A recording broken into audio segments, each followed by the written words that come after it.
بسم اللہ الرحمن الرحیم۔ السلام علیکم ناظرین، آج ہم بات کریں گے اس ویڈیو میں کفل نامی شخص کا، جو بنی اسرائیل میں ظلم اور قہر کی وجہ سے جانا جاتا تھا، جو ہر قسم کی برائی میں طاق تھا۔ ایک دن اس کے پاس ایک عورت آئی اور اس عورت نے اس سے کہا کہ اگر تم مجھے اتنے روپے دے دو گے تو میں اپنے آپ کو تمہارے حوالے کر دوں گی اور تم کو مجھ سے اپنی خواہش پوری کرنے کا حق ہوگا۔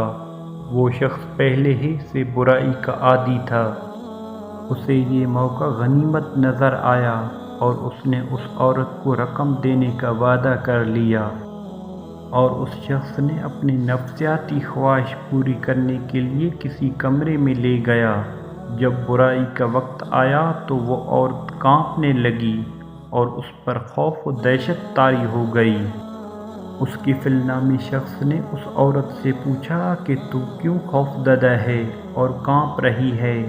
وہ کہنے لگی کہ میں نے پوری زندگی میں کبھی یہ حرکت نہیں کی، اور آج مجھے اس حرام و ناجائز کام کو اس لیے کرنا پڑ رہا ہے کہ میرے بچے گھر میں بھوکے پیاسے ہیں اور ان کا کوئی کفیل نہیں اور کھانے کا کوئی سامان نہیں۔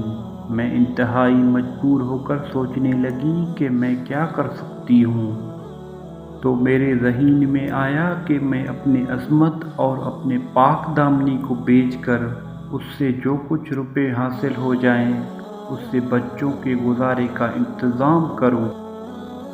اس لیے میں نے اس برائی کا ارادہ کیا، مگر مجھ میں اللہ کا خوف ہو رہا ہے۔ عورت دل سے بات کہہ رہی تھی تو دل پر اثر انداز ہوئی، اور عورت کی یہ داستان سن کر اور اس کا اللہ سے خوف دیکھ کر اس مرد کے دل میں بھی اللہ کا ڈر اور خوف پیدا ہو گیا، اور کہنے لگا کہ تو صرف ایک بار گناہ کا صرف ارادہ کر کے اللہ سے اس قدر خوف کر رہی ہیں، اور میرا حال یہ ہے کہ میں نے پوری زندگی اس کی نافرمانی اور معصیت میں گزاری ہے۔ مجھے تو اللہ کا خوف تجھ سے زیادہ کرنا چاہیے۔ ایسے کہتے ہی اس کی آنکھوں میں آنسو آ گئے۔ روتے ہوئے اس نے اپنے ہاتھ اٹھائے اور کہنے لگا کہ آج کے بعد کوئی گناہ نہیں کروں گا۔ اور اس کے بعد اس نے اس عورت سے کہا کہ میں نے تجھ سے رقم دینے کا وعدہ کیا ہے، وہ رقم بھی تجھی کو دے دوں گا۔ اور اسی وقت اس نے اس عورت کو رقم دے دی اور کہا کہ آج کے بعد میرا توبہ ہے، میں کبھی گناہ نہیں کروں گا، اور تو جا اپنے بچوں کے لیے سامان اور کھانے پینے کی چیزیں لے کر اس بچوں کے پیٹ بھر دے۔ وہ عورت وہاں سے چلی گئی۔ یہ آدمی اس عورت کے جانے کے بعد ندامت کے ساتھ اللہ کے سامنے رو کر گڑ گڑا کر اپنے گناہوں کی معافی مانگنے لگا، اور اسی رات اسی حالت میں اس کا انتقال ہو گیا۔ بنی اسرائیل میں اللہ تعالیٰ کی ایک سنت جاری تھی کہ جو آدمی اچھا ہوتا اس کی اچھائی و نیکی قدرت سے اس کے دروازے پر لکھ دی جاتی، اور اگر کوئی برائی کرتا تو اس کے دروازے پر اس کی برائی کا ذکر کر دیا جاتا تھا۔ اور یہ کفر نامی شخص تو اتنا برا تھا کہ اس کے دروازے پر روزانہ کچھ نہ کچھ اس کی برائی لکھی ہوئی ہوتی تھی، کہ آج اس نے زنا کیا، اور آج اس نے شراب پیا یا کوئی اور برائی کی۔ سارے شہر میں اس کی رسوائی ہوتی اور سب لوگ کہتے کہ یہ کیسا برا آدمی ہے، اور لوگ اسی وجہ سے اسی سے ڈرتے تھے۔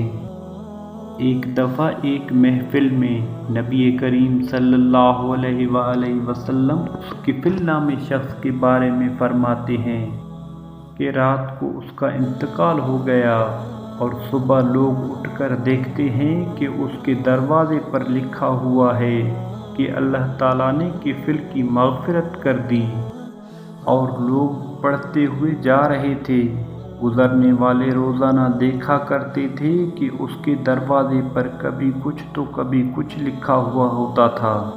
لوگ کہنے لگے کہ آج اس کے ساتھ کیا معاملہ ہوا کہ اتنا برا آدمی، اتنا شریر و فاسق آدمی، اور اللہ نے اس کی مغفرت کر دی۔ جب لوگوں نے تحقیق کی تو اس عورت کا واقعہ معلوم ہوا۔ خود عورت نے آ کر بتایا کہ رات ایسا واقعہ ہوا تھا۔ تب لوگوں کو سمجھ میں آیا کہ اللہ نے اس لیے اس کی مغفرت کر دی۔ اس بات سے ہمیں یہی سبق ملتا ہے کہ اللہ کا ڈر و خوف ہمیں کتنا اللہ کے قریب کر دیتا ہے۔